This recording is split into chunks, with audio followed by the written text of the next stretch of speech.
Good evening and welcome to The Report with me, Jonathan Steele.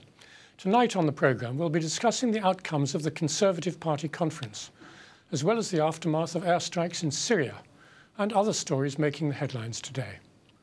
Now, all 7 charges against the human rights activist Moazzam Begg, who'd been arrested on terror charges, have been dropped today. Yasmin Khatun has more on this story. On a cold and windy Tuesday morning, activist, human rights champion and former Guantanamo detainee Moazzam Begg was arrested. It was alleged that he had facilitated terrorism on his trip to Syria. 8 months later, and just as his trial was set to begin, Moazzam Begg today has had 7 terror charges connected to his trip to Syria dropped. Of course, we are ecstatic with the news, as is Moazzam and his family, of course, really relieved. And it's an outcome that we were expecting all along, even if, this had gone to trial.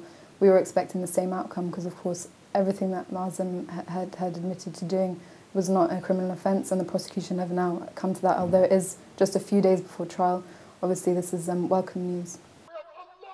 After months of campaigning for his release, this comes as a welcome to many of his supporters who had previously claimed his arrest was politically motivated. Demonstrations held in London brought together all sides of the community in calls of injustice. This was the first time Moazzam had ever faced any charges. He was previously held by the US government at Bagram Detention Center in Afghanistan, then Guantanamo Bay in Cuba for nearly 3 years after being arrested in Pakistan in February 2002, suspected of being a member of Al-Qaeda. After leaving a community puzzled over the arrest of a man they champion, has this new development reignited calls of injustice? It wasn't too long ago that Moazzam said the struggle for reason and justice is clearly a longer one than I once imagined, but since our aim is a good and just one, I do not believe our detractors will succeed. Yasmin Khatun, The Report. Well, joining me in the studio to discuss this is Cerie Bullivant, spokesperson for the human rights advocacy group CAGE. And on Skype we're joined by Massoud Shadjareh, chair of the Islamic Human Rights Commission. Welcome to you both. Let me start with you, Cerie. I mean, the charges appear to have been quite flimsy. What were they specifically? Well, specifically, it was to do with a generator that Moazzam sent to Syria, which they said that doing that was funding terrorism. So that was one of the charges.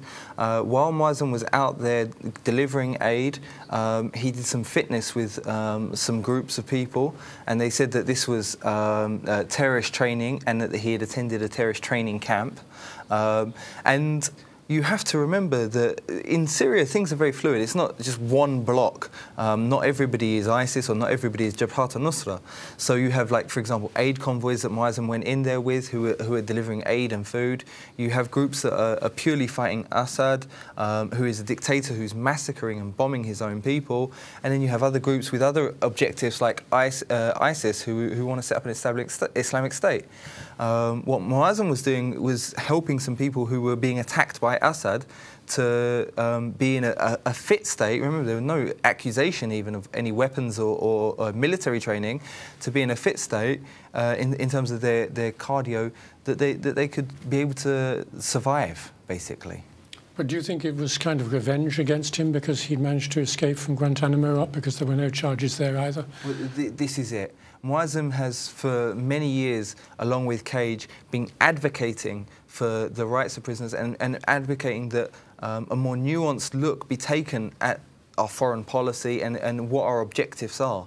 And CAGE has been getting a lot more traction with our message in the past couple of years.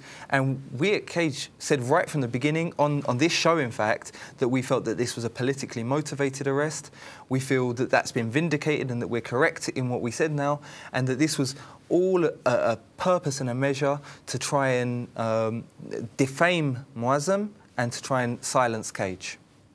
Well, Massoud Shadjareh, let me come to you. I mean, politically motivated, do you think it was also designed to stop people sending aid into the opposition groups in Syria, to try and frighten people off, make them think that however innocent they are, they'll be charged? Yeah, I think before answering that question, the reality is that, if anything, British government's aid, which was sent to Syria, now we know a lot of it have actually ended up with ISIS. And so and you know, ISIS have been now the government says that is a terrorist organization. At the time of arrest of Moazzam, none of these groups were identified as a terrorist, and there is no evidence whatsoever that Moazzam has actually supported groups like that. In reality, as I know Moazzam, he's not a takfiri. He actually believes in justice and he promotes justice, which brings us to the issue that I don't think the issue was just over Syria, because at that time of his arrest, the government was advocating further support for the opposition in Syria.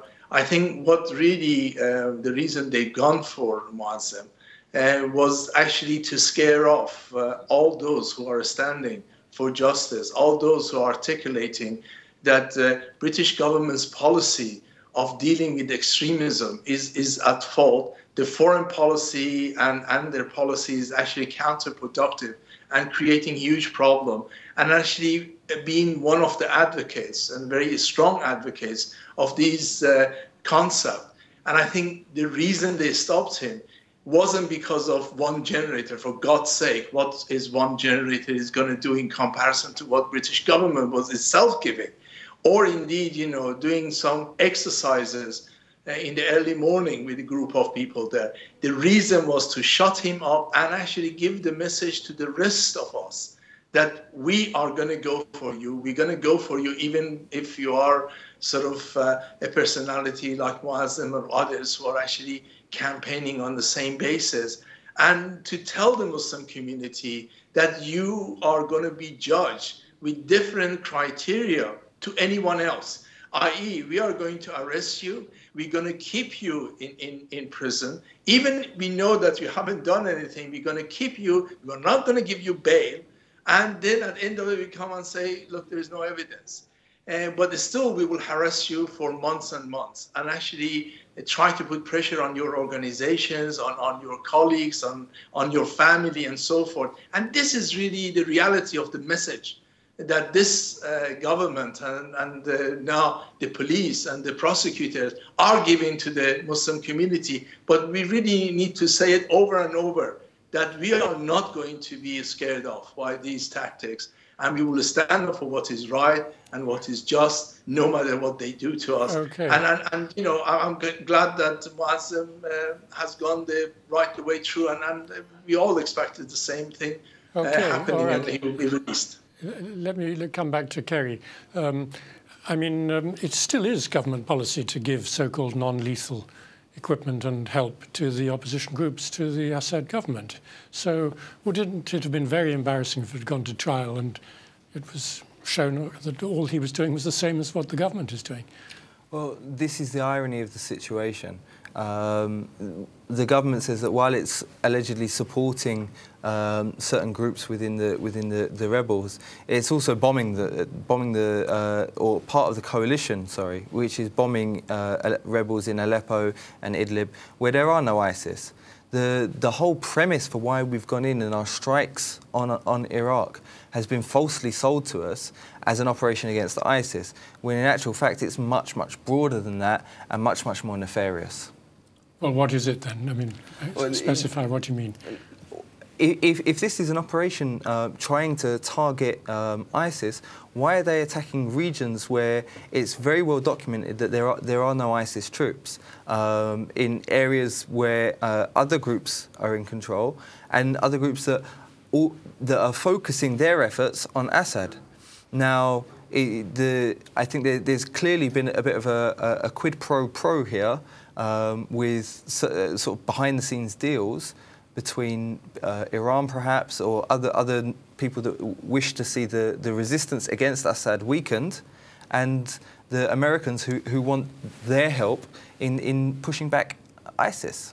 Well, this is all rather speculative, but isn't it the case that the groups that they've been attacking, Jabhat al-Nusra, are al-Qaeda linked and they're on the sort of Western terrorist list, so they're not very different from ISIS? But what was the premise on which we were sold for going into this war? The premise was that ISIS are the threat. ISIS are the ones that are establishing something. ISIS are the ones that we need to be worried about. Jabhat al-Nusra, for example, and I'm not supporting them here, but Jabhat al-Nusra released 80 UN peacekeepers without requesting without getting any ransom or without getting anything in return. They just released them. So they're clearly trying to take a more moderate stance here, but our solution with our hammer is to hit every nail. And it lacks the nuance to realise what we should be doing, and look at the situation with more depth. All we're actually going to do is take groups that were at one time fighting each other and unite them against the renewed invasion. Well, coming back to Moazzam himself and his family, I mean, will he now take sort of measures against the government for wrongful arrest and imprisonment and so on? I think that's going to be a decision for Moazzam and his lawyers to look at when they have some time to fully let all this sink in.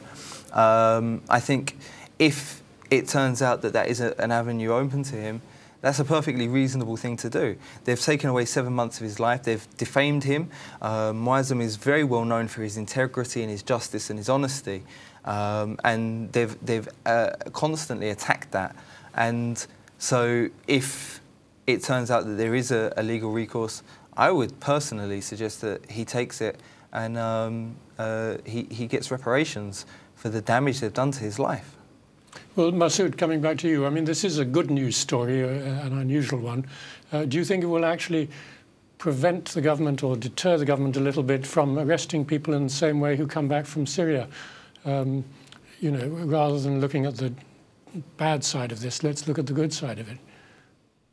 Well, I wish that was the case. I mean, the reality is that Moazzam is not the only one who's been wrongfully arrested.